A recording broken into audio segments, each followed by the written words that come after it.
Bueno, muy buenas tardes para todos. Bienvenidos a nuestro quinto webinar de este año, desarrollado por la Asociación Colombiana de Farmacovigilancia. Nos sentimos muy complacidos de poder contar con la presencia de todas las personas que se encuentran conectadas el día de hoy. Les agradecemos muchísimo por su participación. Entonces, la idea de este webinar es hacer un lanzamiento de la guía para el desarrollo de la farmacovigilancia en el contexto de SARS-CoV-2 y enfermedad de COVID-19.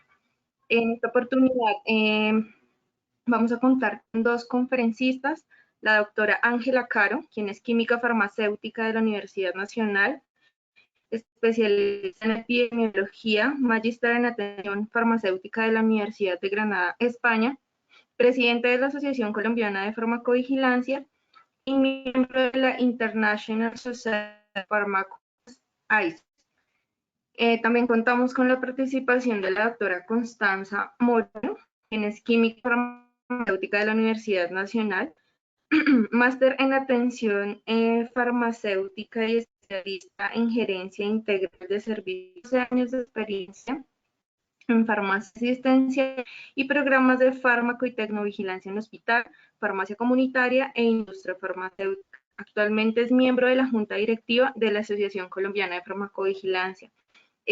Bueno, bienvenidas doctoras. Quisiera recordarles a los asistentes que el mecanismo de este webinar va a ser resolver preguntas basados en, digamos, en la información que ya les suministramos previamente en nuestras redes sociales y que en esta ocasión vamos a explicar un poco, o van a explicar las conferencistas. Entonces, en la parte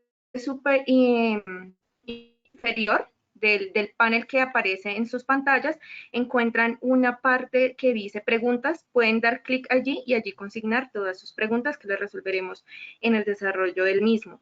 Les recuerdo ser asociados, ser parte de nosotros. Pueden seguirnos en nuestras páginas en Facebook, Twitter, LinkedIn y otras. Y también quería recordarles que este tipo de actividades, por el tema de ser, no tienen certificación. Entonces, doctora Ángela y doctora Constanza, bienvenidas. Doctora Ángela, les cedo la palabra. Muchas gracias. Bueno, buenas noches para todos. Como siempre que nos reunimos con esta comunidad maravillosa que realiza farmacovigilancia, para mí es un inmenso placer poder estar con ustedes, compartir un poquito de conocimiento y apoyarnos entre todos, que es lo más importante en estos momentos que estamos viviendo, en estas situaciones que pues bueno, tenemos que afrontar.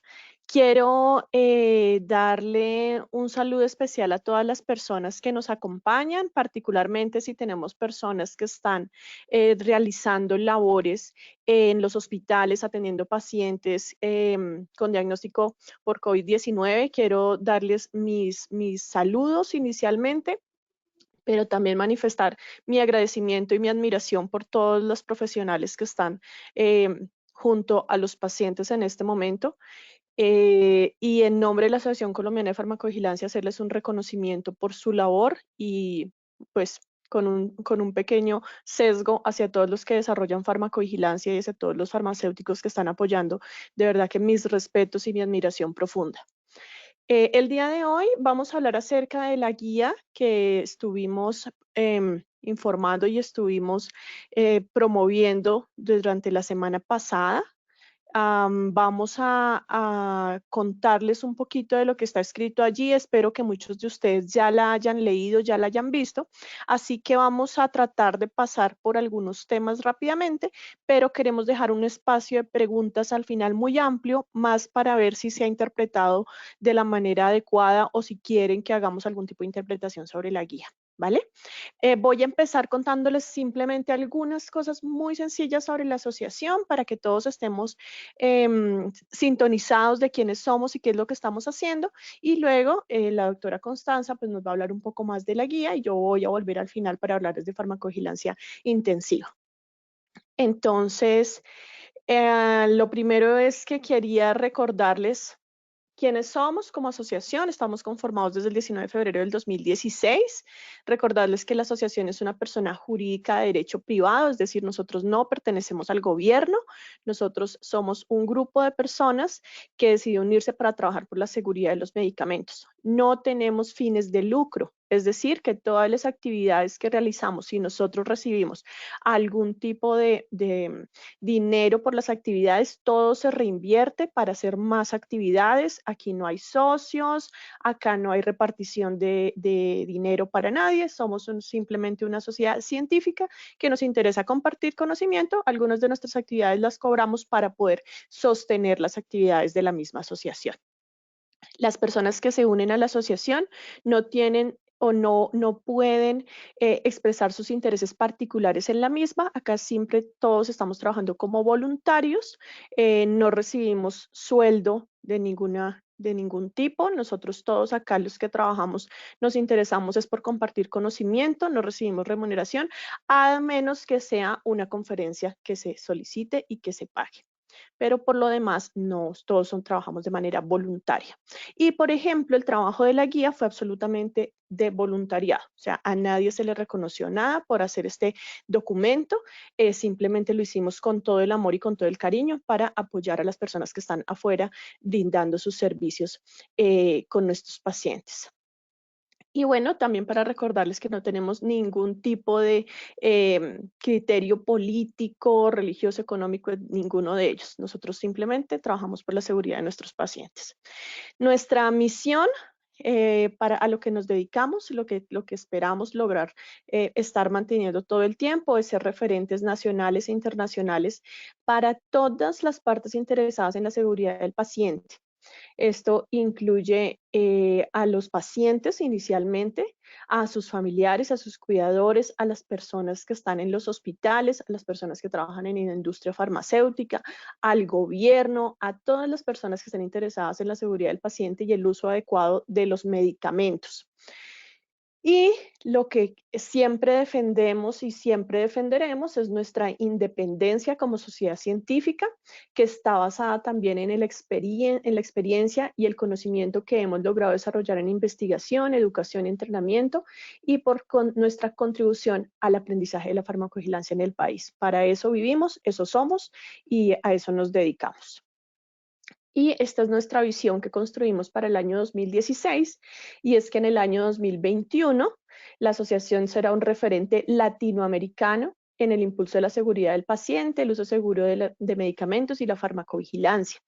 Y creo que lo estamos logrando, pues hemos visto en nuestras tendencias de participación, por ejemplo, en todos estos escenarios, pues que tenemos mucha acogida en países como Perú, como Bolivia, como Chile, México, Argentina, así que creo que lo estamos logrando y seguiremos trabajando muy duro para que a muchas personas en muchos países les llegue toda la información que nosotros tengamos y que podamos construir, y adicionalmente para que como región también trabajemos muy fuerte en farmacovigilancia y digamos que haya una interacción en doble vía.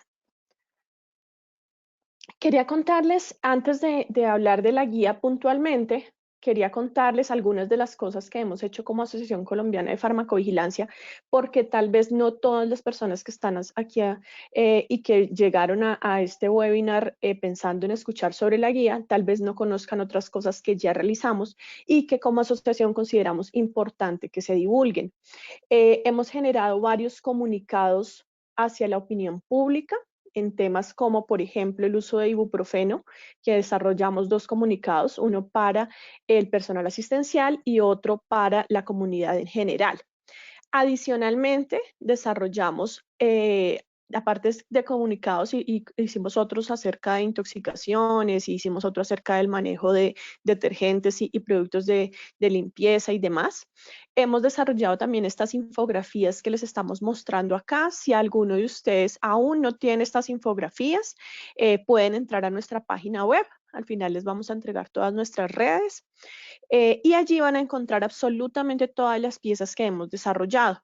Esta de medicación responsable en tiempos de coronavirus, que también estuvo acompañada de un webinar como estos.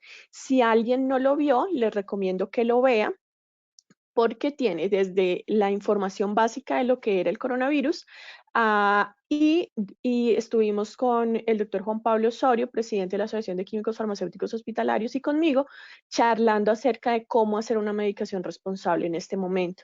Hablamos de muchos temas, sigue estando muy vigente la mayoría de la información que entregamos allí. Y les recuerdo que pueden ubicar absolutamente todos nuestros webinars en nuestro canal de YouTube. Entonces, los invito a que se pasen al canal de YouTube, revisen toda la información que hay allí, todo es completamente gratuito y hay muchísimos temas. Podemos tener más de 12 webinars ahí establecidos con múltiples temas, entonces los invito a que pasen por allí también. Este fue otro de las infografías que generamos, específicamente pensando en el riesgo de intoxicación de niños y de personas en sus hogares por medicamentos o por otras sustancias químicas. Esta es la infografía que acompañó el comunicado del ibuprofeno, que también desarrollamos junto a la Asociación Colombiana de Farmacología y la Asociación Colombiana de Infectología. Toda esta información la encuentran en nuestra página web. Y este era el webinar que les comentaba que habíamos desarrollado previamente. Los invito a que entren a YouTube, a que lo vean. Creo que sigue estando esta información vigente, sigue siendo muy importante para que la repasen. Adicionalmente, también los invito a que entren al canal de YouTube a ver estas otras dos charlas que estuvimos haciendo. Un webinar donde tuvimos a 6 maravillosos farmacéuticos latinoamericanos hablando del papel del farmacéutico con la moderación de también una colega, Norma Martínez, y este webinar fue estupendo porque se abordaron desde muchos puntos de vista el aporte en esta pandemia. Fue tan maravilloso que nos terminamos extendiendo casi 3 horas, pero bueno, les sugiero que lo miren y que vayan viendo toda la información que está ahí, que es bien interesante. Y también este otro que tuve el placer de que me invitaran, que fue un webinar global con personas que participaron desde el Reino Unido, desde Canadá, desde Francia y desde Pakistán. Y en el cual también hablamos acerca del papel del farmacéutico y pues yo puse la parte latinoamericana en ese webinar. Así que los invito por favor a que los vean, a que conozcan toda esta información.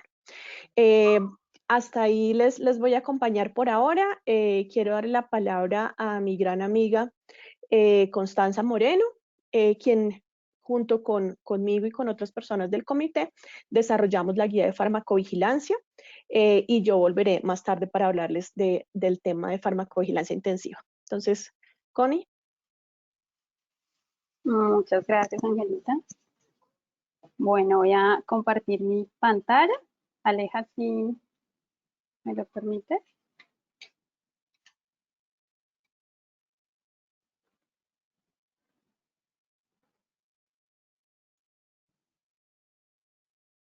Ok. ¿Me confirman si ahí la ven? Sí, señora. Sí, señora, está Perfecto. perfecto.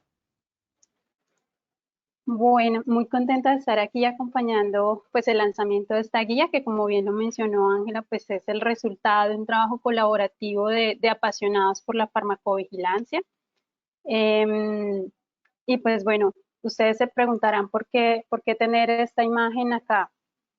Entonces, pues creo que es el momento actual que estamos viviendo y es que estamos lanzados definitivamente a un escenario totalmente incierto, lanzándonos al vacío a descubrir cosas con múltiples inquietudes, de hecho con un vacío en muchas cosas de evidencia, pero que definitivamente nos vemos abocados a afrontar en conjunto, en red y de una forma colaborativa y pues con bastante resiliencia. Y pues esta es una de las invitaciones. Sí.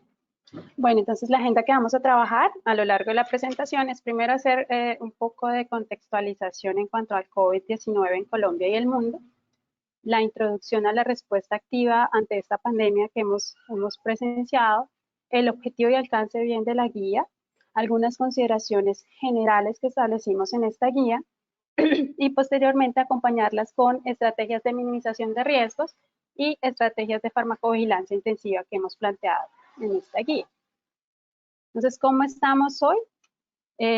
Pues evidentemente este virus que fue desconocido en un principio y que ya se catalogó como el SARS-CoV-2 COVID-19, se ha diseminado a lo largo de todo el mundo, en algunos países con mayor influencia que otros. Tenemos el ranking aquí, pues lamentablemente, de la cantidad de muertes que se han presenciado, siendo el primer lugar para Estados Unidos, el segundo ya para Reino Unido, después seguido pues de Italia, España y Francia, como lo tenemos. En Colombia hoy, y acaba precisamente de entrar, porque generalmente a las 5:30 están actualizando esta información, bueno, esta es la información del día de ayer porque aún no la habían actualizado, tenemos 8.959 casos confirmados, de los cuales han fallecido lamentablemente alrededor de 397, y hemos tenido recuperaciones en 2.148 pacientes. Muchos pueden estar inclusive asintomáticos y bueno, podemos ver la otra cara también, y es que en contraste con otros países vecinos y amigos, pues podemos ver que el contagio de esta enfermedad por cada 100.000 habitantes para Colombia pues representa un número todavía un poco alentador.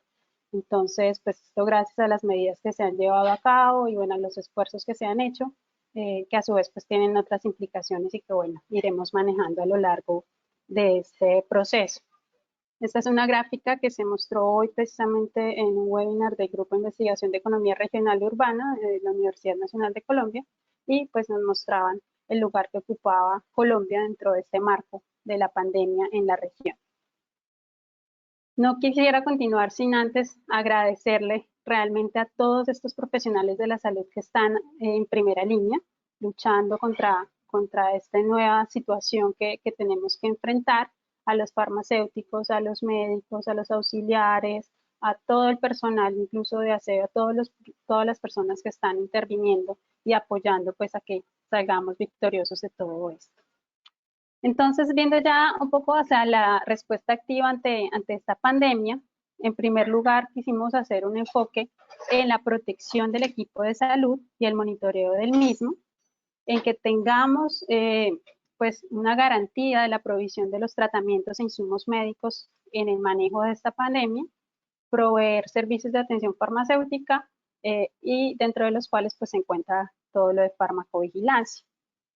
Y bueno, el panorama en el que estamos ahorita envueltos es que tenemos un estado de emergencia que nos plantea una ecuación también con respecto al nivel de evidencia y contraste de hipótesis que tenemos con los tratamientos disponibles que se han venido utilizando. Y esta ecuación, digamos, no se completa sin una variable muy importante que es la del tiempo. Lamentablemente, y esto lo tomé pues de un webinar muy interesante que se hizo con la Sociedad Española de Inmunología, es que definitivamente los profesionales de la salud nos vemos abocados a actuar definitivamente en un tiempo totalmente corto, y los médicos pues obviamente tienen que ejercer su actividad basados en una mezcla de ciencia y arte. Y es cierto, digamos, en este caso, muchos médicos se ven sujetos a utilizar toda su experiencia clínica anterior y a manejar todo este arte para poder sacar también sus pacientes a flote. Esto es un poco para contextualizar acerca del comportamiento de la enfermedad, que pues nos muestra dos fases principales. Una de ellas es la fase de respuesta viral, que es digamos, uno de los estadios iniciales, y la segunda fase, que es una fase bastante crítica, que ya es la respuesta inflamatoria aguda que se presenta en el paciente y que incluso puede ir acompañada de episodios también a nivel de coagulación que se han ido descubriendo.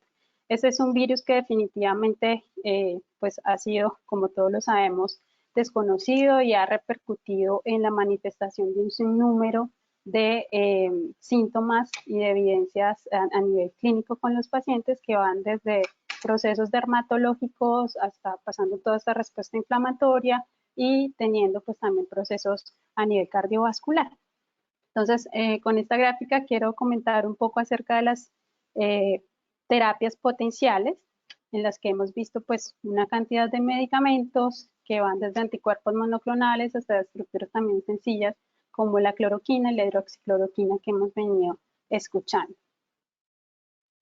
En cuanto a este tratamiento farmacológico, pues mencionar que tenemos un sinnúmero de agentes terapéuticos que se han utilizado con algunos principios, digamos, un tratamiento antiviral para que tenga una eliminación oportuna del patógeno, un uso racional, digamos, de antibióticos, y este es el llamado precisamente a lo que hemos visto porque se ha estado utilizando también acitromicina, pero pues la idea es que sea con criterio médico y para prevención pues, de infecciones secundarias. Tratamientos antihipoxemia, tratamientos anti-shock, todo el fortalecimiento electrolítico, el soporte nutricional que necesitamos pues, para pacientes que ya están en estadios bastante críticos y que requieren UCI. Entonces aquí como vemos la gran gama de opciones terapéuticas que de manera también experimental y algunas pues ya con su uso conocido obviamente para los diferentes estadios que tenemos con los pacientes. Y dentro de todas ellas pues es importante recalcar que estamos usando muchos medicamentos de una forma totalmente experimental. Algunos de ellos, y si bien los más conocidos, tienen un registro sanitario, pero se están usando en indicaciones para las cuales no fueron autorizados. Es decir, que estamos haciendo un uso fuera de indicación o un uso off-label.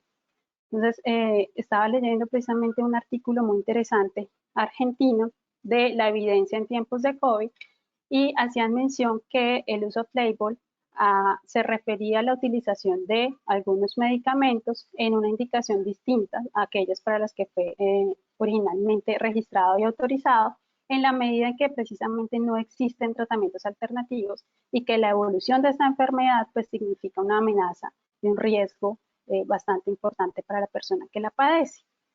A este respecto, el INVIMA, y bueno, aquí me refiero un poco en el contexto Colombia, la Sala Especializada en Medicamentos indicó en su acta número 3, que salió precisamente el 15 de abril, que consideraba aceptable en las actuales circunstancias el uso de 3 medicamentos claves que han sido cloroquina, hidroxicloroquina y la asociación lopinavir-ritonavir, esto pues por fuera de etiqueta, dentro de un ámbito exclusivamente hospitalario y pues como parte del manejo de este COVID-19.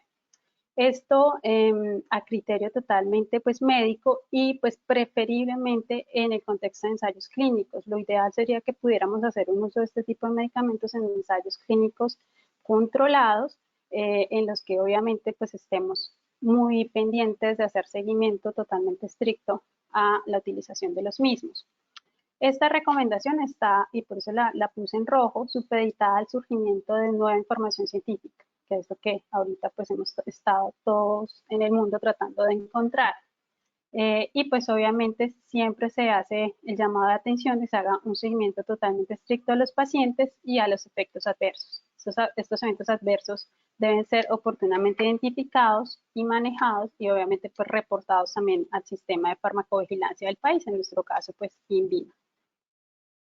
Y de allí pues nace, digamos, todo el interés también en poder hacer un instrumento que dé unas recomendaciones y unos elementos técnicos básicos para el desarrollo de farmacovigilancia, porque definitivamente vemos que es inminente en medio de todo este contexto que fortalezcamos nuestro programa de farmacovigilancia institucional y seamos mucho más intensivos con este tipo de medicamentos.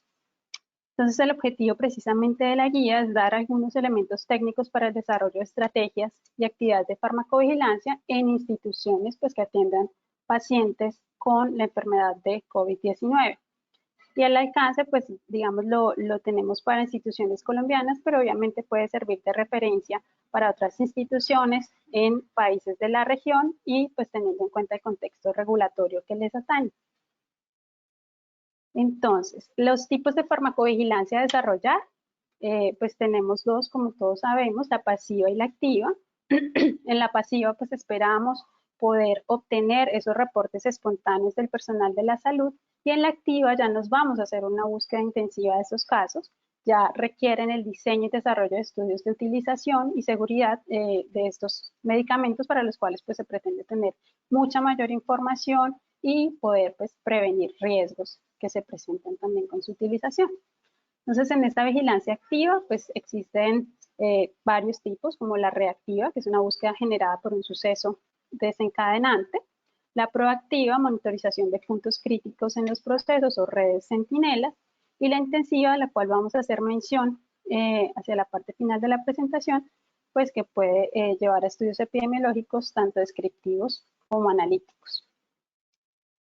En cuanto a la farmacovigilancia pasiva, aquí pues exponemos en esta guía algunas consideraciones bastante prácticas, y es este RAR que traje aquí, y es primero recibir el reporte espontáneo, segundo hacer un análisis causal o de relación causal de esa terapia farmacológica y el evento adverso que se observó, y realizar la gestión del riesgo.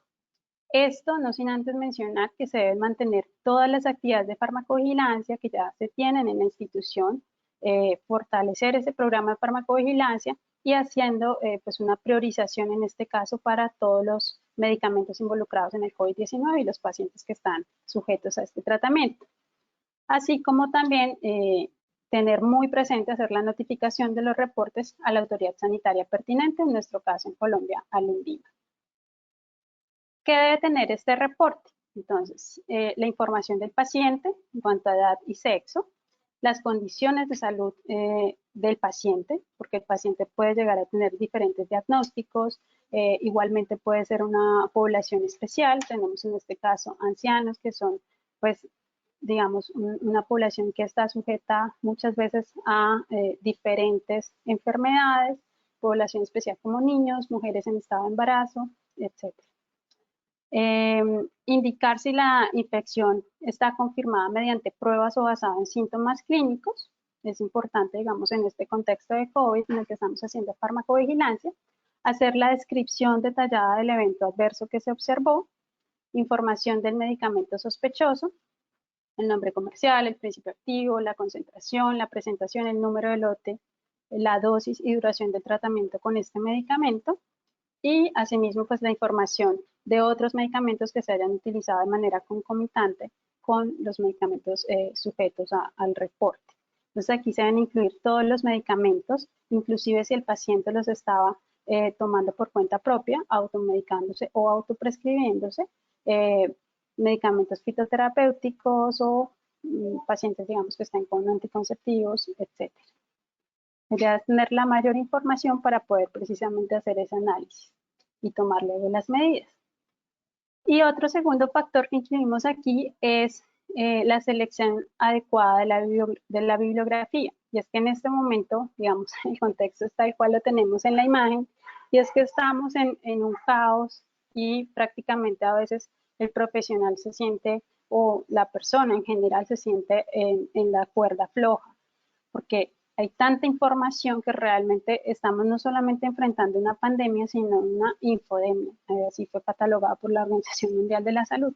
Tenemos una cantidad de información que llega por diferentes fuentes, con niveles de evidencia diferentes, algunos sin la rigurosidad científica que se merecen, y algunos pues como fake news o bulos que definitivamente pues debemos impactar para que esto no se siga extendiendo, y pues aportar también para información realmente con un nivel de evidencia científico bastante importante que nos pueda ayudar en este contexto. Otro aspecto muy importante es el equipo de trabajo, y es que recomendamos que sea un equipo de trabajo multidisciplinario. No solamente la farmacovigilancia puede estar en manos del servicio farmacéutico. Aquí siempre se llama a que también médicos, enfermería, todo el personal auxiliar apoyen también estas actividades, porque pues ellos también pueden llegar a aportar información valiosa en este proceso. Se recomienda tener un líder de farmacovigilancia en la institución que sea pues un profesional con conocimientos preferiblemente en farmacología y pues farmacovigilancia, que ayude a proveer información al equipo sobre los eventos adversos de los tratamientos, de las interacciones de esos medicamentos, las potenciales interacciones y nivel de gravedad de las mismas, actualización pues, de esa misma información con un nivel de evidencia revisado, coordinar todas las estrategias de minimización de riesgos, y entre ellas pues la farmacovigilancia intensiva, y pues obviamente que se cuente con información revisada y aprobada disponible, que sea de fácil acceso a todo el equipo. No sin antes mencionar que importantísimo es pues que debemos contar con todos los elementos de protección personal y que debemos velar por la bioseguridad del equipo. Esto es bastante importante en este momento, digamos, no podemos tener ese contacto directo que tanto queremos con el paciente y más cuando nos vemos abocados a estudiar un evento adverso y por ende pues debemos contar con esos elementos y con un grupo que nos apoye en el caso de que requiramos pues mucha más información. En cuanto a las estrategias de minimización de riesgos, quisimos también resaltar que el entrenamiento es bastante importante, el entrenamiento de todo el personal. Entonces, no solamente en cuanto a las generalidades de farmacovigilancia, sino también en cosas específicas como el perfil de seguridad de los medicamentos que estamos utilizando, las potenciales interacciones de estos medicamentos, y aquí queremos y quisimos, digamos, en un trabajo colaborativo con la Asociación Colombiana de Farmacéuticos Hospitalarios, referenciar su tabla. Ellos hicieron un trabajo de búsqueda de las potenciales interacciones de los tratamientos que se están utilizando actualmente en este contexto con otros medicamentos y pues que podemos tomar de guía para hacer esta revisión. Que se tomen unas medidas de minimización de riesgos y que sepan identificar los puntos claves de seguimiento, tanto de parámetros clínicos como de evolución de la enfermedad en estos pacientes. Reforzar también acciones de prevención de errores de medicación, y esto es importantísimo, no solamente en este contexto, sino en todo nuestro trabajo frente al uso también de medicamentos. Y recordar aquí que los errores de medicación pues ocurren por diferentes escenarios, digámoslo así. Primero, por sistemas de salud pues que son inseguros. Segundo, por factores humanos, y aquí quiero resaltar pues que a veces hay déficit en el personal, hay condiciones inadecuadas del sistema o del entorno en el cual se maneja este personal, hay un desgaste, y este es el caso también que estamos viviendo, unos equipos de salud que están bastante desgastados ante la presión que se tiene y el nivel de carga laboral que tenemos actualmente. Y pues esto pues afecta a diferentes procesos como son la prescripción, la transcripción si es que la hay, la dispensación de medicamentos, la administración y el monitoreo de los mismos. En cuanto a la dispensación, pues aquí hicimos un énfasis total en la identificación de medicamentos LASA o Look-alike, Sound-alike, y es que son aquellos medicamentos que por su apariencia física tan similar y por sus nombres similares pueden llegar a producir un error de medicación, tanto en la dispensación como en la administración del mismo. Entonces tenemos estos ejemplos en los que evidentemente suenan muy parecidos y sus empaques son muy similares. Pasa tanto en el empaque como en el envase. Entonces hay que establecer también estrategias de identificación y diferenciación de estos medicamentos para que no se presenten esos errores de medicación. Por otro lado, en cuanto a la administración, también la idea es evitar esos errores con el uso de los 10 correctos. Hemos pasado por diferentes números de correctos. Aquí quisimos traer los 10 correctos y es primero la verificación del paciente correcto. En segundo lugar, que sea el medicamento correcto. En este caso nos basamos con unos medicamentos correctos con el escenario que tenemos actualmente.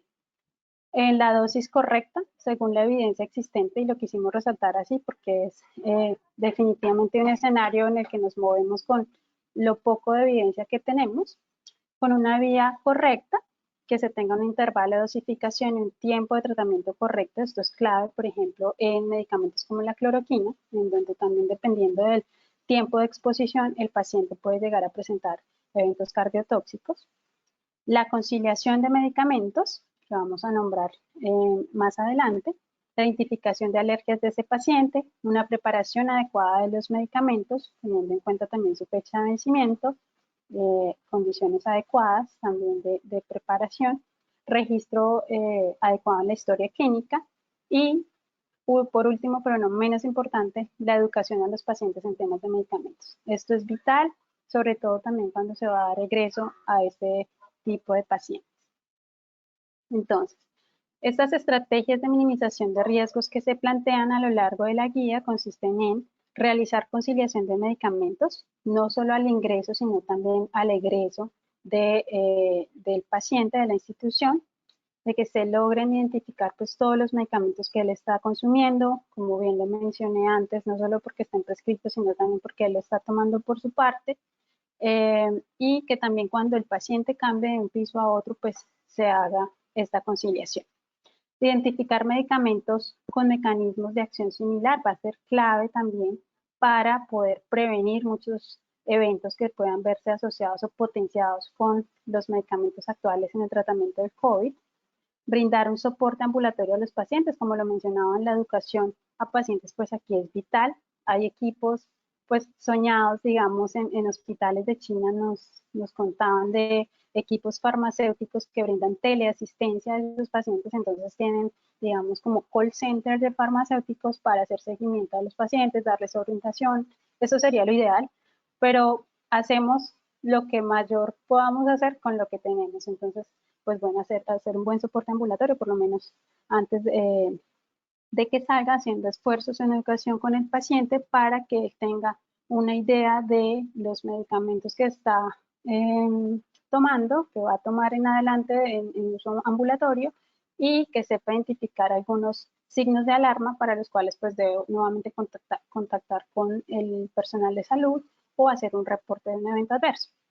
Y aquí pues es vital el manejo adecuado de la información y el manejo adecuado de información a todo nivel. Desde el que recibimos por redes sociales, muchas veces hasta nuestros familiares pueden recibir esto y uno los ve transmitiendo este tipo de información. Entonces, es en cosas tan sencillas como tratar de orientar a nuestros seres más cercanos para decirles, bueno, qué evidencia tiene, de dónde lo sacaste, confirmaste esa información y parar también que se esté haciendo extensivo esta proliferación de información sin evidencia científica.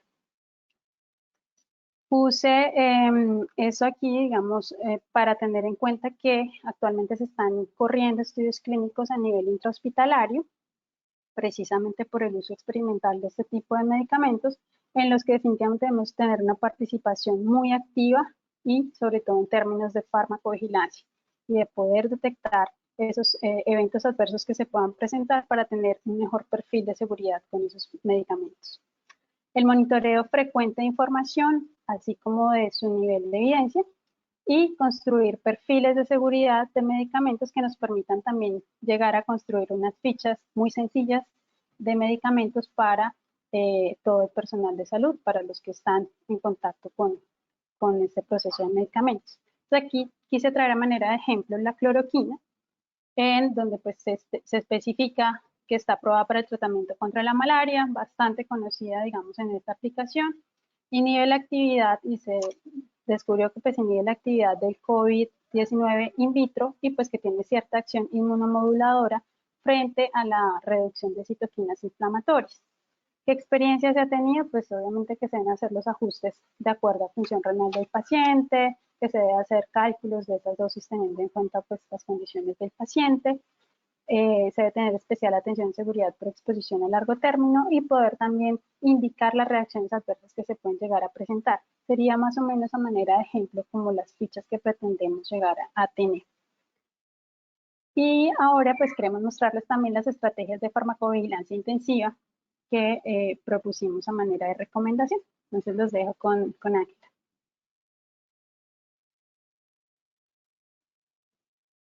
Vale, muchas gracias. Regálame la opción de dar para compartir mi pantalla. Gracias.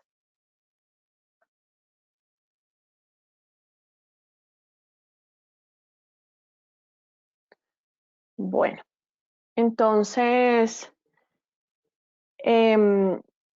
pues esa era la parte inicial que queríamos mostrarles, digamos, el contenido principal de la guía. Solamente nos queda revisar lo que tiene que ver con la parte de farmacovigilancia intensiva.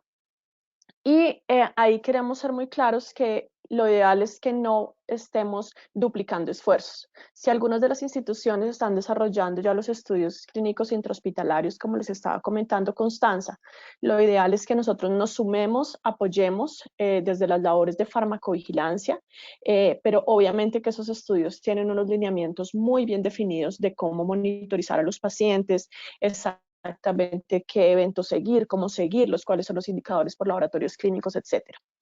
Si no tenemos esas condiciones tan específicas, entonces lo que nosotros proponemos como asociación es que revisemos cuál es la población que vamos a seguir. Porque entendemos que todos, en este momento, todas las instituciones de salud están saturadas por las condiciones en las que estamos, por una u otra razón, las que sí están desarrollando las actividades con COVID, pues tanto más tendrán unas necesidades y unas funciones en este momento muy particulares, como por ejemplo, asegurar el abastecimiento de todos los medicamentos y dispositivos médicos. Entonces entendemos que los recursos son limitados. Dado que los recursos son limitados, hay que entender cómo hacer la distribución del trabajo. Si antes teníamos un referente de farmacovigilancia que estaba encargado de toda la institución, pues ese referente no va a poder hacer la farmacovigilancia de todos los pacientes. Seguramente que lo que es más inteligente, y como estábamos comentaba Constanza hace un minuto, tal vez lo más inteligente es informar de los posibles eventos adversos y que las personas que están de cara al paciente pues puedan identificarlos.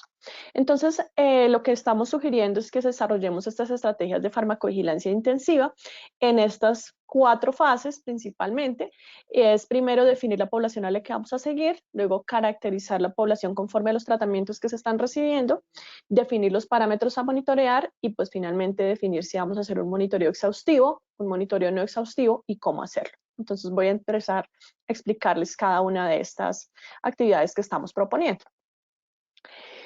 ¿Cómo puedo priorizar mis pacientes? Lo ideal es que yo pueda priorizar los pacientes de acuerdo al nivel de riesgo que tengan ellos durante esta situación. Entonces, habrá algunos pacientes que probablemente tienen más riesgo de ser dañados por su terapia farmacológica.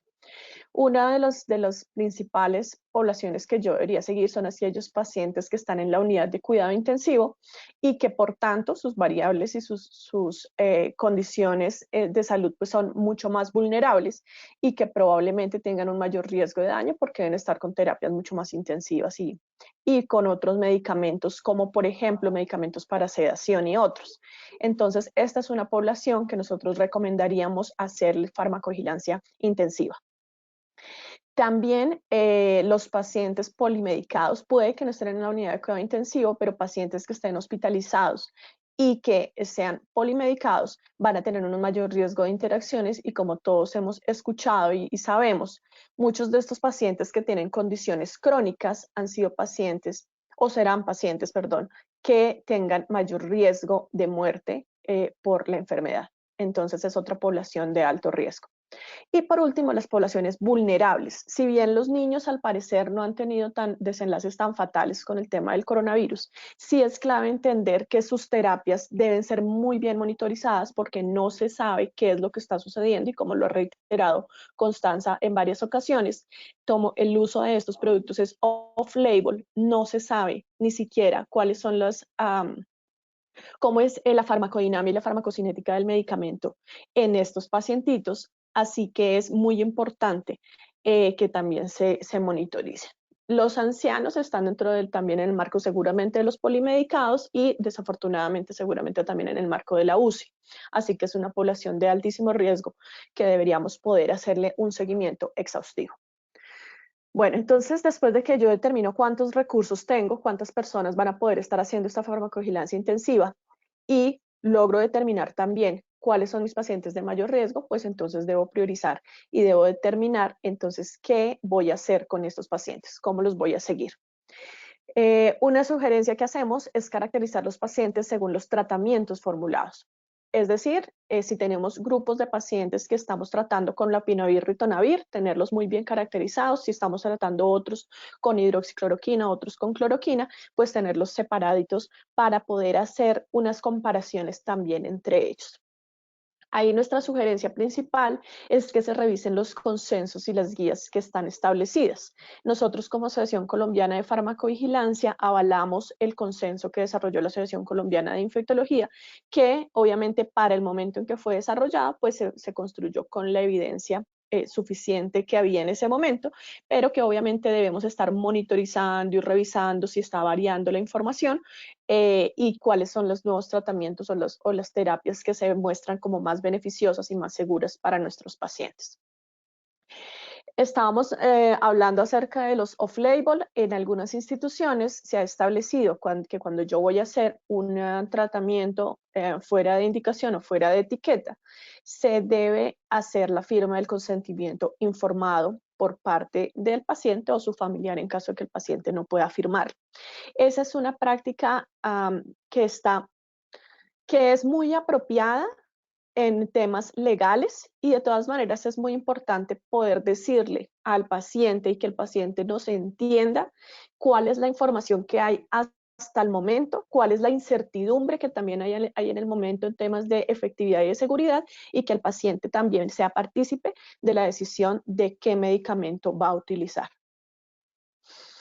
Ahora, lo siguiente ya es entender qué parámetros se van a monitorizar para estos pacientes.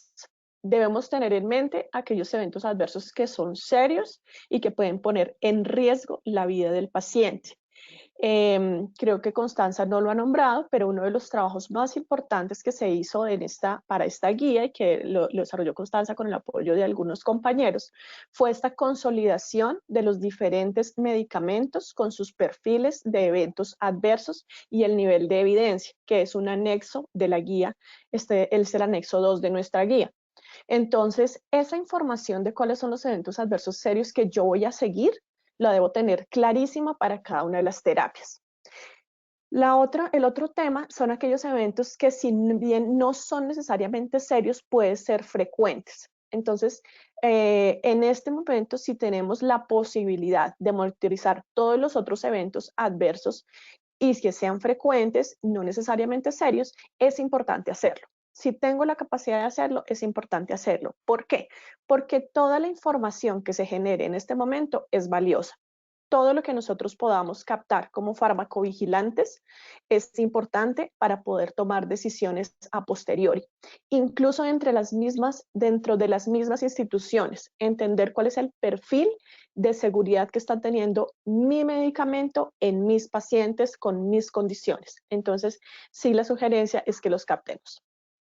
Y el siguiente nivel ya es captar los riesgos. Entonces, si yo logro identificar posibles interacciones entre los medicamentos de terapia que estoy entregando usualmente a mi paciente, de pacientes polimedicados, por ejemplo, y las terapias que están recibiendo específicamente para coronavirus, si logramos identificar esas interacciones, pues podremos tal vez aportar con información y con la prevención en que estas interacciones no vayan a tener una relevancia clínica en otros pacientes.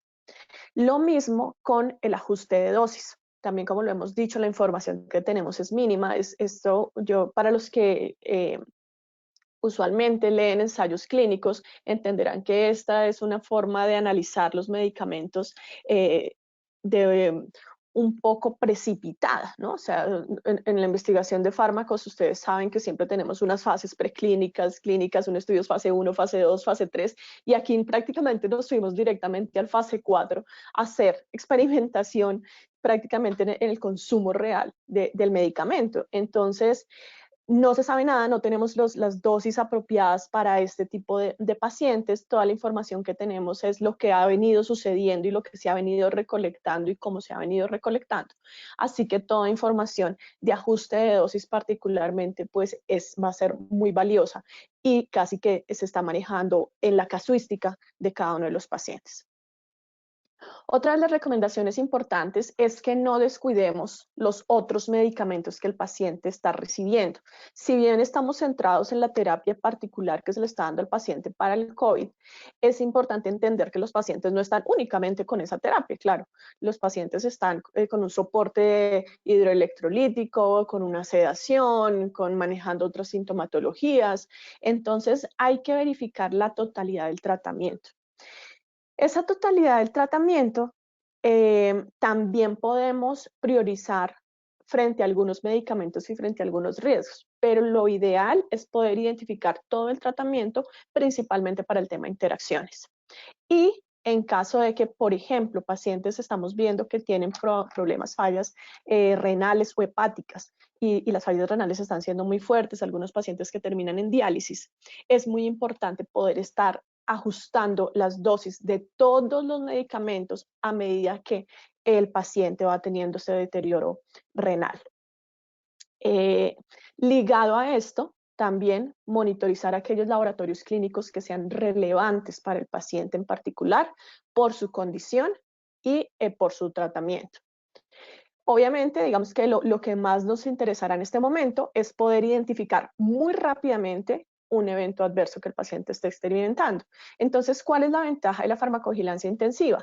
Que yo ya reconozco cuáles son esos posibles eventos adversos y proactivamente reviso que mis pacientes no los estén sufriendo o logro identificarlos muy temprano. Cuando yo logro identificar el evento adverso temprano, lo que puedo hacer es que minimizo el riesgo de daño ligado a ese evento adverso. Porque, pues, si yo entiendo que hay un posible daño, puedo tomar decisiones como, por ejemplo, ajustar las dosis, sabiendo pues que la relación beneficio-riesgo para estos tratamientos, pues estamos hablando de que el beneficio es salvar la vida del paciente, así que siempre el beneficio estará por encima de muchos de los riesgos que veamos en nuestros pacientes. De otra parte, adicional a los problemas específicos de seguridad, pues también deberíamos poder estar revisando los problemas de necesidad y de efectividad. Para quienes usualmente no desarrollan seguimiento farmacoterapéutico, pues el problema de necesidad es lograr identificar si el paciente está con alguna sintomatología o con un problema de salud que no esté siendo tratado, y la idea es poder sugerirle al grupo asistencial algún medicamento para ese problema de salud que nos esté viendo. Y por otra parte, pues también podemos apoyar, aunque seguramente los médicos de primera línea, infectólogos y el personal que esté atendiendo al paciente va a estar muy atento de la efectividad, pues también nosotros podemos dar algún apoyo para ellos, que seguramente estarán saturados con mucha otra información. ¿Qué sugerimos también? Que se logre consolidar la información. Porque cuando nosotros tenemos la casuística, el caso a caso, lo podemos ir detectando y seguramente, y claro, ese es nuestro objetivo principal, intervenir al paciente y poder sugerirle al grupo asistencial algún cambio en la terapia. Es muy importante también tener el mapa completo de todo lo que está sucediendo con nuestros pacientes. Entonces, una sugerencia es que se consolide la información frente al medicamento que le puede estar generando un riesgo al paciente y cuál fue el riesgo detectado y cuál fue la intervención sugerida. ¿De qué nos va a servir esto? Que si nosotros consolidamos, estamos viendo repetitivamente un riesgo con una serie de pacientes, esto lo podemos escalar a nivel epidemiológico. Es decir, en otros espacios tipo comité de infecciones o comité de farmacovigilancia o comité de farmacia terapéutica, nosotros podemos llevar esta información de lo que hemos estado viendo en nuestros pacientes y esto a todo el mundo le va a servir para tomar decisiones. Entonces, es muy importante que aparte de que yo revise y trate el caso a caso, también consolide la información para llevarlo a un nivel mucho más alto, a un nivel epidemiológico. También es importante que consolidemos cuál fue el resultado de la intervención que se sugirió, porque puede que alguna de las intervenciones que sean sugeridas no hayan sido benéficas para el paciente, no haya minimizado los riesgos del paciente.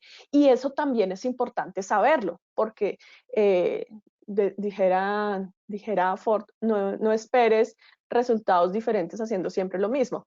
Entonces, si podemos hacer diferentes intervenciones, pues es importante también que tengamos en mente cuáles son esas intervenciones que vamos a hacer.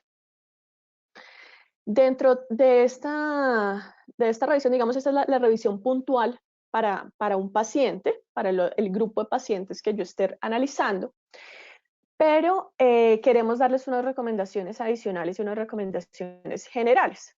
Lo primero es que haya una comunicación constante con el equipo de asistencia de primera línea. Esta retroalimentación en doble vía puede ser supremamente valiosa. Cada vez que nosotros contamos lo que hemos visto o escuchamos lo que el grupo asistencial tiene para contarnos, puede ser supremamente valioso para la toma de decisiones, tal vez no en ese paciente, pero sí en todos los pacientes que vienen después de ellos. La otra recomendación es que si hay la posibilidad, se contabilice o se determine la incidencia real de los eventos. ¿Cómo hacemos esto? Pues entendiendo cuántos tratamientos fueron dispensados y de esos tratamientos que fueron dispensados, en cuántos el paciente tuvo un evento adverso. Es importante tener la incidencia real de los eventos desde el punto de vista epidemiológico y estadístico, porque como le hemos dicho todo este tiempo, lo que tenemos en este momento son pequeños estudios de pocos pacientes con algunas características particulares. Pero entre más ajustada tengamos nosotros a la realidad de entender la incidencia de los eventos, seguramente que se pueden tomar decisiones en otra vía, como cambiar una terapia o descartar definitivamente una terapia porque el riesgo es superior al beneficio que recibe el paciente. Consolidar la información, ya se los había comentado con la tabla anterior. Es muy importante que la información sea bien recolectada, que la tengamos muy clara, que no dejemos ningún detalle por fuera, que si el paciente presenta varios eventos adversos, los clasifiquemos todos, los tengamos todos, para poder hacer el análisis epidemiológico posterior.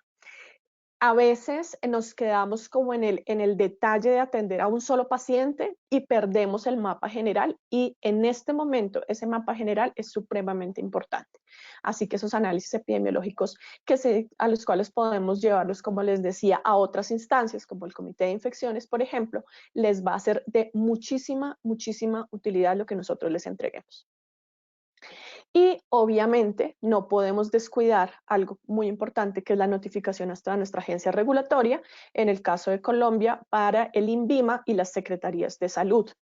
Cuando yo notifico a la agencia regulatoria, pues las agencias regulatorias pueden hacer exactamente el mismo ejercicio de analizar epidemiológicamente y seguramente que van a tener más información para poder entregarle a la comunidad.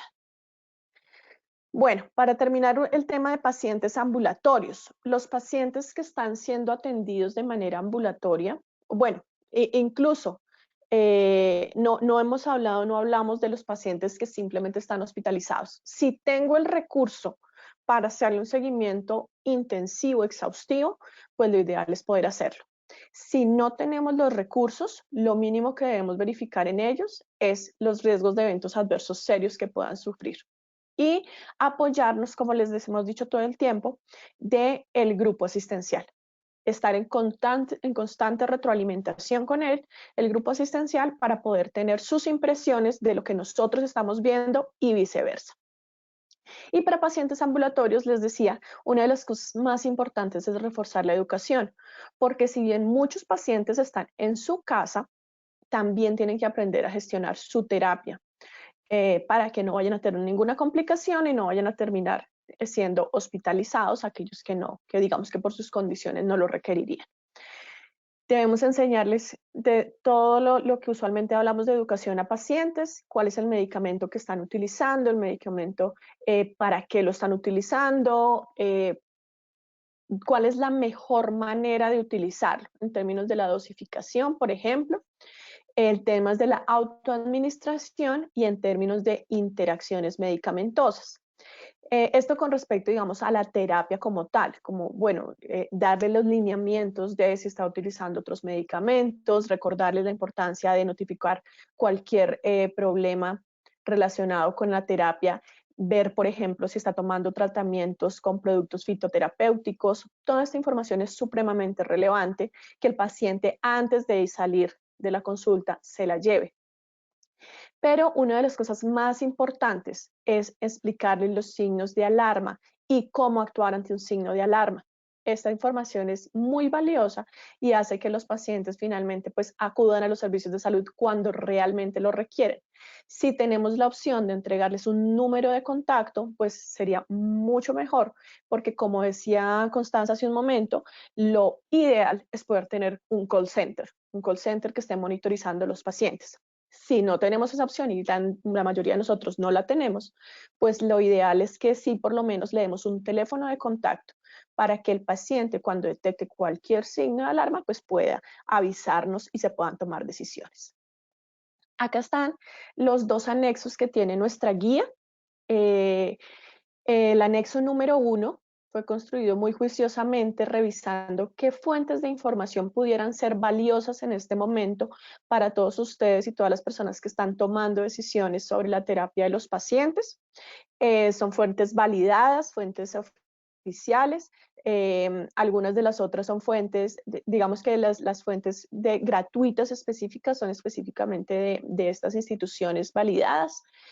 Pero por otro lado están algunas fuentes de información de medicamentos de revistas que abrieron sus accesos de manera gratuita para que las personas las puedan consultar. Entonces creo que esta es una de las partes más importantes de nuestra guía, porque allí todo el tiempo se está actualizando la información y eso es lo que necesitamos. He comentado en varios espacios a los que me han invitado que una de las cosas más importantes es no caer en la pandemia de la desinformación. Cuando hicimos el webinar de medicación responsable, les contaba que el doctor Carlos Aceves, presidente de la Red Latinoamericana de Ergonomía y Factores Humanos en Sistemas de Salud, habla acerca de 3 pandemias. La pandemia del COVID, la pandemia de la desinformación y la pandemia del miedo. Y si bien seguramente muchos de ustedes están poniéndole el pecho a la pandemia del COVID, toda la población le puede hacer frente a las otras 2 pandemias, a la pandemia de la desinformación y a la pandemia del miedo, y juntos de la misma manera. Y es limitando la información que estamos recibiendo y que estamos enviando, muchas veces por cadenas de WhatsApp, limitando la divulgación de esa información. Lo ideal es poder tener esta información que ya está depurada y que está consolidada. Seguramente que algunos de los artículos que recibimos que tienen una buena fuente serán muy útiles, pero recibir demasiada información o distribuir demasiada información a personas que no son tomadores de decisiones tampoco tiene mucho sentido y sí genera problemas como todos los que hemos visto, que ya perdí la cuenta de cuántos son, pero para darles un ejemplo, la intoxicación masiva de personas en Irán por metanol. No sé si pudieron ver la noticia, pues esta noticia es de marzo del 2020, donde aparece una noticia falsa sobre que el metanol es un tratamiento para el coronavirus. Y en este momento hay 5.000 personas intoxicadas por metanol en Irán, con más de 700 muertos porque le creyeron a esa noticia falsa. Un ejemplo. Segundo ejemplo, uso indiscriminado de hidroxicloroquina en comunidad con el incremento de problemas de cardiotoxicidad en diferentes sitios, incluyendo la muerte de un paciente en Estados Unidos, y no sabemos de cuántos más, porque sabemos que suceden los casos y no los contabilizamos todos. Y por último, pues la desafortunada información sobre que la posibilidad de que algunas sustancias químicas, detergentes, productos de limpieza y demás son útiles para el tratamiento del COVID, incluyendo, por ejemplo, el dióxido de cloro. Entonces, todas estas informaciones que salen de repente, pues generan muchísimos más problemas y pues una dificultad muy grande para el sistema de salud. O sea, ya aparte de todo este problema de la pandemia del COVID, pues estas otras 2 pandemias nos tienen locos. Entonces, es muy importante que seamos muy sensatos con la información a la que vamos a recurrir.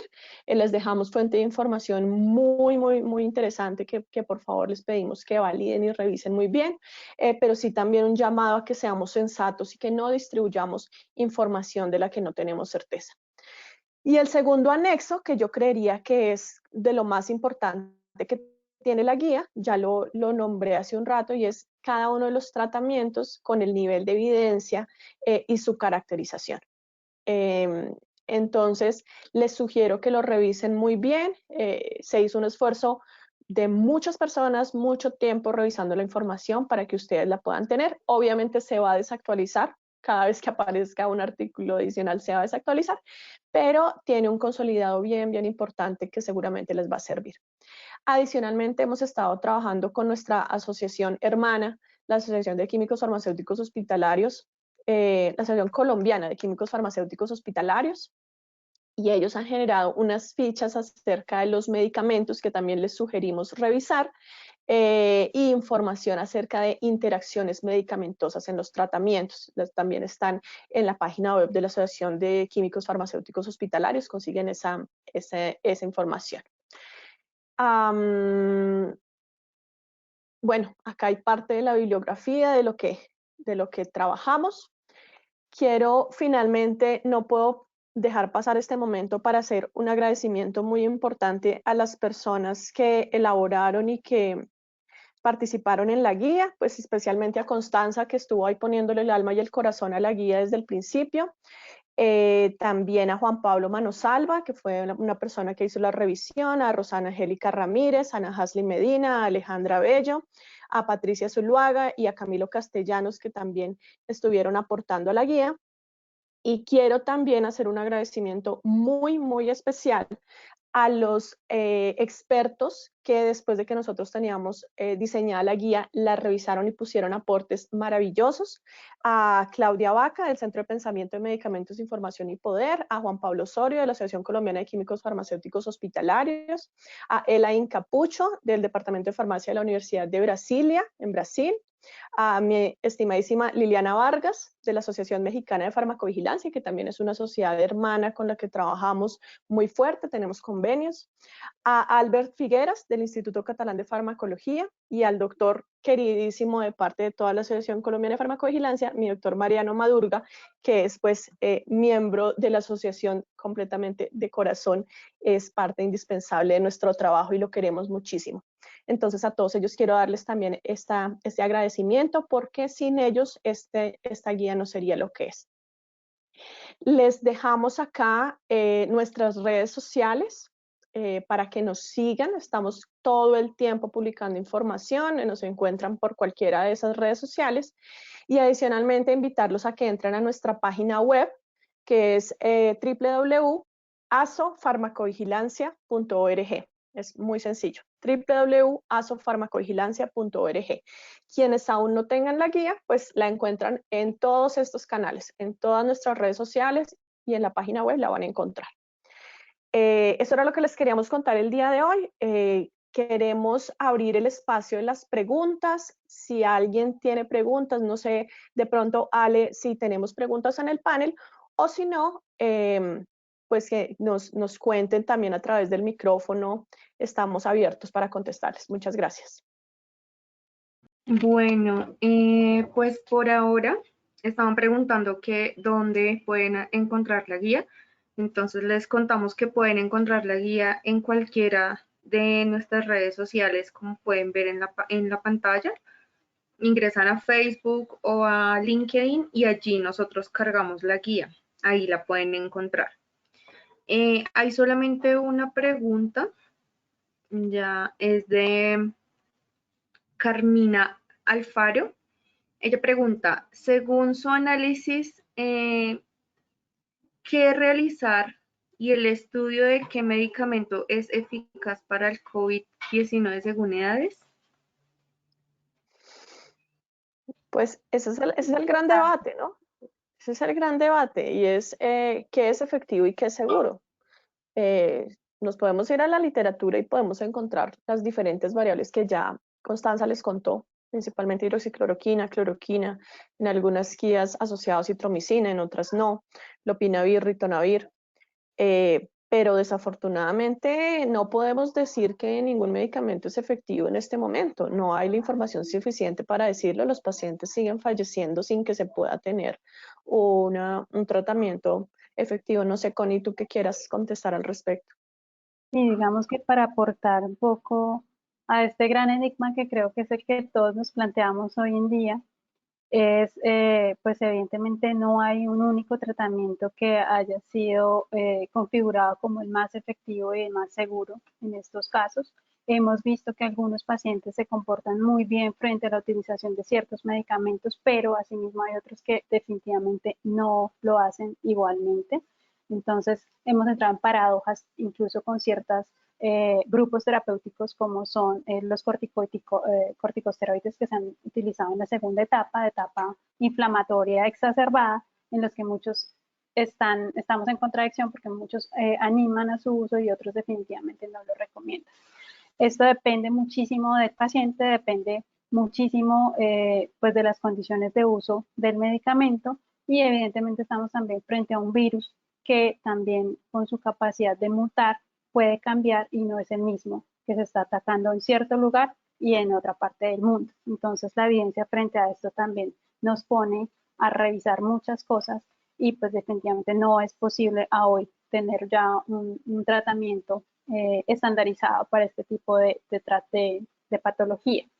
Ahora, lo otro que de pronto podemos abordar un poco y es precisamente en este anexo 2 de la tabla que generamos de esta guía, tratamos de hacer una consolidación en este cuadro de el tratamiento que se ha venido explorando, los diferentes tipos de medicamentos en varias poblaciones. Entonces está la población que tiene efectos o riesgos cardiovasculares, pacientes hipertensos, pacientes diabéticos, también pacientes en estado de embarazo, algunos con inmunosuficiencias o pacientes inmunodeprimidos.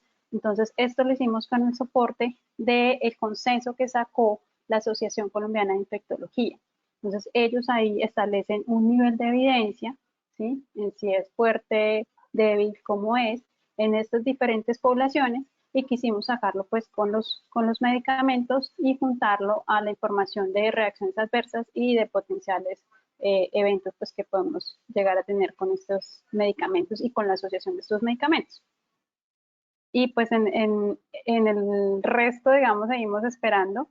Muchas instituciones están estudiando muchos esfuerzos, no solamente desde la parte de industria farmacéutica, sino también en el trabajo articulado con otros saberes, como por ejemplo la inteligencia artificial, diferentes escenarios para poder abordar de la mejor manera pues, esta pandemia.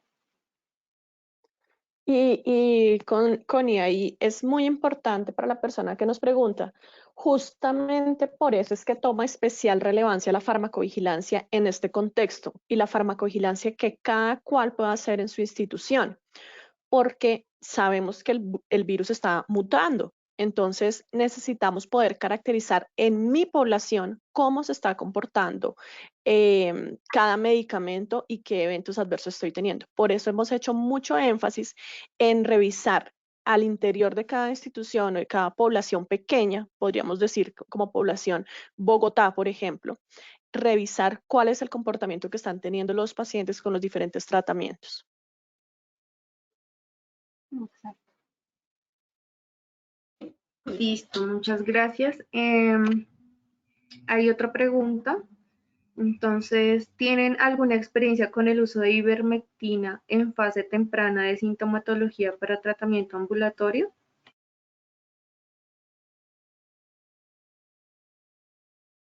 Creo que no estaba contemplada la ivermectina inicialmente, Connie, creo que no está incluida.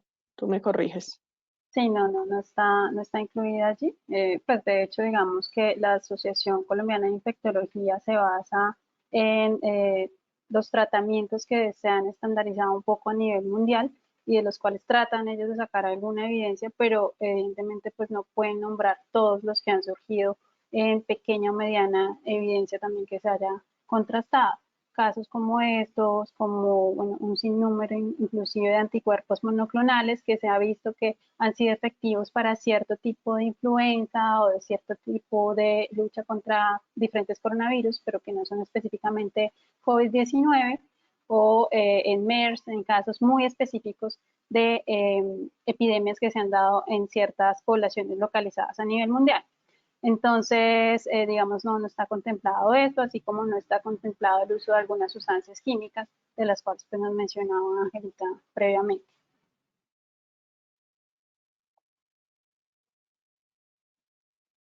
Pero, digamos, bueno, aquí un poco para que sepan también poder fluir un poco con esta guía, es en la parte de tratamientos, y si quieres mostramos aquí la bibliografía, aquí en la parte de tratamientos tenemos una referencia bastante importante que son los tratamientos disponibles en el manejo de la infección respiratoria por SARS-CoV-2, mencionados principalmente por la Agencia Española de Medicamentos y por el Ministerio inclusive, que tiene un listado de medicamentos esenciales que ha sido estudiado y considerado para el tratamiento de esta enfermedad.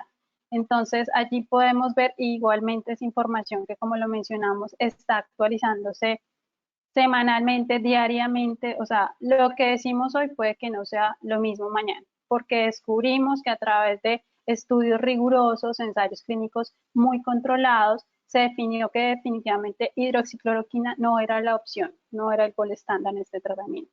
Entonces, hay información que está cambiando diariamente casi, y pues la idea es que podamos acceder a estos links y a estas fuentes de información para poder pues abordar de la manera más objetiva posible la información que tenemos disponible con tratamientos.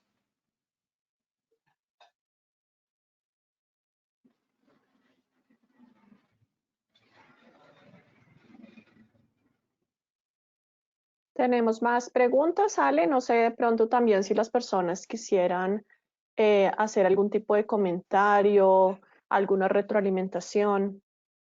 Hay otra pregunta y dice, ¿cuál ha sido el efecto no deseado de los medicamentos que COVID-19, es que no entiendo.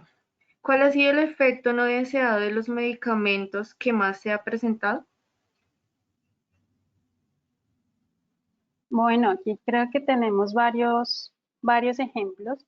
Algunos y de los que también, por supuesto, se han generado alarmas y algunas señales es con el uso pues bastante conocido de cloroquina e hidroxicloroquina, porque pueden llegar a generar episodios pues cardiotóxicos, una alteración en ese intervalo QT que puede llevarnos a un paro cardíaco, ¿sí?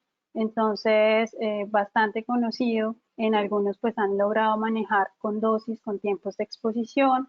Otros medicamentos como los corticosteroides, que también pues definitivamente se han visto abocados a esta controversia de si se utilizan, no se deberían utilizar. Hay unos médicos que evidentemente dicen digamos, no tengo contemplado el uso de estos medicamentos en etapas tardías, prefiero irme con un agente inmunomodulador distinto, de pronto con un anticuerpo monoclonal. Hay algunos que han sido utilizados en los casos de tratamiento del ébola, por ejemplo, entonces se van con estos productos, pero definitivamente pues no hay como un gol estándar para decir es este u otro producto, y evidentemente hemos tenido varios eventos adversos que ya son conocidos para las moléculas principales que se han estado utilizando.